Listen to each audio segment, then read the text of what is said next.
Assalamualaikum warahmatullahi wabarakatuh. Perkenalkan, nama saya Muhammad Nadif Nur Mansuni dengan NIM akhir 048. Di sini saya akan menjelaskan mengenai resume jurnal tentang KNN dengan judul K-nearest Neighbor Algorithm for Selection of New Gelatin Carboxymethyl Cellulose Films with TiO2 nanoparticles and propolis extract with antioxidant and light barrier activity. Di sini dimulai dari pendahuluan, di mana terdapat 3 poin. Poin yang pertama adalah pergeseran ke polimer alami. Industri kemasan beralih dari bahan berbasis minyak bumi menuju polimer alami yang diperoleh dari limbah makanan sejalan dengan model bioekonomi silular. Transisi ini bertujuan untuk mengurangi dampak lingkungan sambil tetap menjaga efisiensi ekonomi. Yang kedua, pengembangan film dengan bahan aktif. Film polimer dengan bahan aktif seperti antioksidan dan antimikroba sedang diteliti untuk pengawétan makanan. Film ini memberikan manfaat fungsional dan ramah lingkungan sesuai dengan standar biosafety. Yang ketiga, pemanfaatan nanopartikel dan propolis. Penambahan nanopartikel seperti titanium dioksida dan substansi alami seperti propolis ke dalam film kemasan meningkatkan sifat-sifatnya, seperti kemampuan menghalang dan aktivitas antimikroba. Namun, penelitian lebih lanjut diperlukan untuk mengoptimalkan struktur hierarkis film ini agar maksimal dan lebih efektif.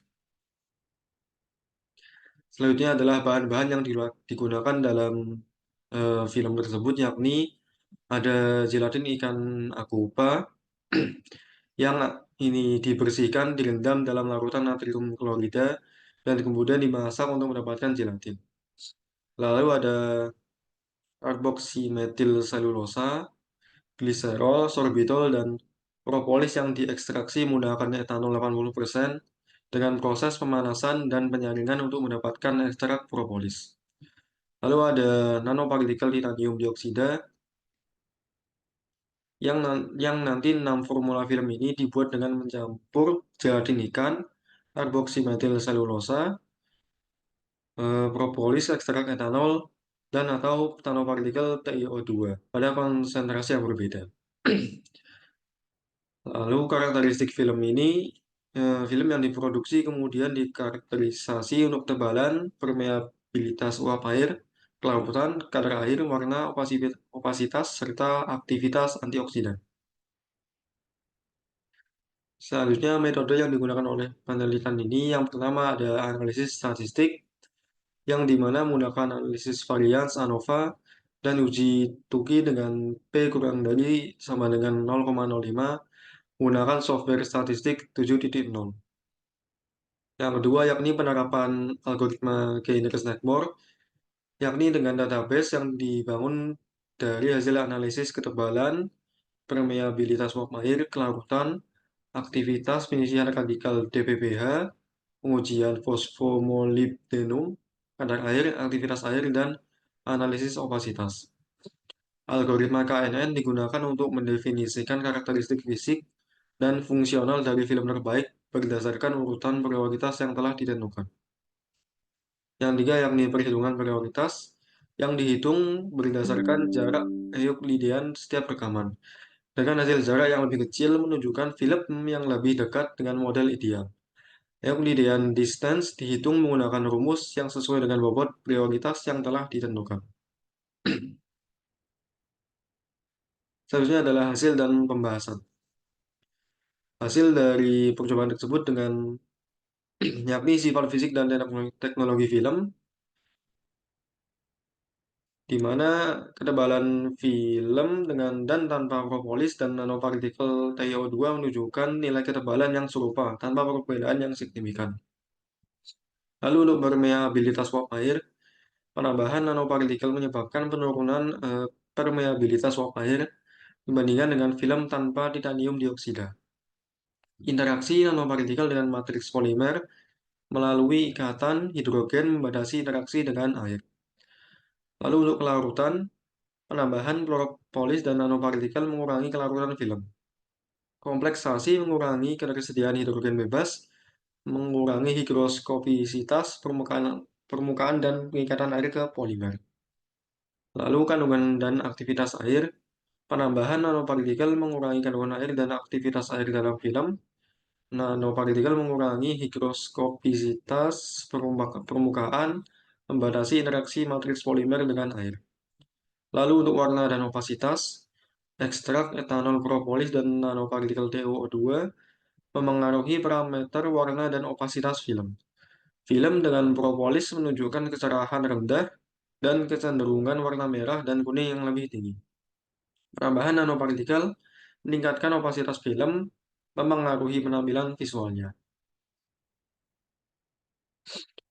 Lalu untuk hasil pola difraksi sinar X, di mana pola difraksi sinar X ini mengidentifikasi kristalinitas nanopartikel TiO2 dalam film Fg dan CMC dengan dan tanpa ekstrak etanol propolis. Puncak difraksi yang khas dari TiO2 menunjukkan keberadaan struktur kristalin, anatase, dan rutil dengan puncak yang paling jelas pada 2 theta dengan 29 derajat, 32 derajat, dan 56 derajat. Struktur kristalin gelatin menghilang ketika dicampur dengan karboksimetil selulosa, menunjukkan adanya interaksi antara komponen polimer yang menghasilkan struktur yang lebih teratur. Lalu keberadaan ekstrak propolis membuat struktur kristalin film GCET1 dan GCET5 hampir tidak terdeteksi, mengidentifikasikan perubahan struktur spasial dan membuatnya menjadi amorf terhadap sinar X. Lalu film Fg dan CMC memiliki struktur amorf dengan kedua bahan polimer yang tercampur dengan baik.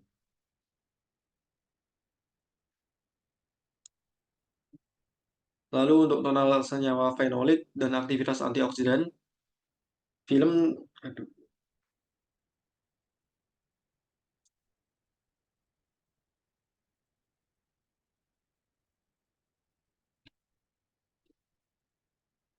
film tanpa ekstrak propolis GCT1 dan GCT5 tidak menunjukkan adanya senyawa fenolik. Film dengan ekstrak propolis GCE dan GCET1 dan GCET5 menunjukkan senyawa fenolik. Aktivitas antioksidan film tanpa ekstrak propolis tercatat rendah dengan nilai aktivitas 1,34, 1,36, dan 0,63. Untuk pengamatan radikal DBPH dan 0,06, 0,06, dan 0,01 untuk penghambatan radikal melalui metode phospholipidem assay. Lalu penambahan propolis meningkatkan aktivitas antioksidan film dengan peningkatan kapasitas penghambatan radikal DBPH menjadi 2,35, 2,97, dan 3,6 dan aktivitas antioksidan melalui metode phospholipidem assay menjadi 0,25, 0,35, dan 0,34. Lalu penambahan nanopartikel TiO2 secara signifikan meningkatkan senyawa fenolik dan aktivitas antioksidan film. Hipotesis yang diajukan untuk fenomena ini adalah bahwa sedimen TiO2 nanopartikel dapat menarik sejumlah besar senyawa fenolik saat melewati jaringan gel, meningkatkan pelepasan bahan aktif antioksidan, dan mengakibatkan peningkatan aktivitas antioksidan film. Lalu ada klasifikasi dan pemilihan film menggunakan KNN. Film GCET5 menunjukkan hasil terbaik untuk parameter aktivitas antioksidan yang diinginkan, serta karakteristik fisik yang diinginkan seperti opasitas tinggi dan kandungan air, aktivitas air, dan ketebatan yang rendah. Yang kedua, analisis sensitivitas menunjukkan bahwa aktivitas antioksidan mempengaruhi hasil secara signifikan. Penurunan aktivitas antioksidan meningkatkan sensitivitas, sedangkan peningkatannya mengurangi sensitivitas.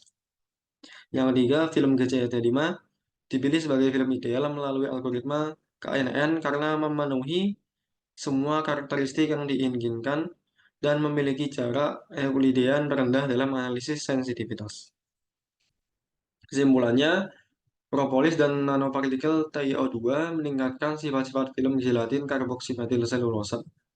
Penerapan algoritma KNN memungkinkan untuk mendefinisikan dengan akurat karakteristik ideal dari film sehingga mengurangi waktu studi dan kesalahan interpretasi data. Yang kedua, film formula yang mengandung ekstrak propolis dan nanopartikel TO2 merupakan yang paling menyajikan untuk aplikasi sebagai kemasan makanan. Film yang hanya ditambah dengan nanopartikel GCT1 dan GCT5 juga menunjukkan sifat-sifat teknologis yang baik dan merupakan alternatif menarik untuk aplikasi sebagai kemasan biodegradable. Yang ketiga, studi masa depan sebaiknya mengeksplorasi aplikasi praktis dari film sebagai kemasan antioksidan dan fotoprotektif. Teknik yang dikembangkan dengan algoritma KNN dapat diterapkan pada film lain yang mengandung bahan-bahan bioaktif dan bioteknologi yang berbeda. Terakhir, kendali utama dari studi ini adalah validasi teknik menggunakan model yang akurat. Oleh karena itu, studi di masa depan sebaiknya mengeksplorasi aplikasi praktis dari film dalam makanan yang berbeda dan membangun model menggunakan algoritma KNN untuk memvalidasi aspek-aspek yang relevan dalam meningkatkan masa simpan.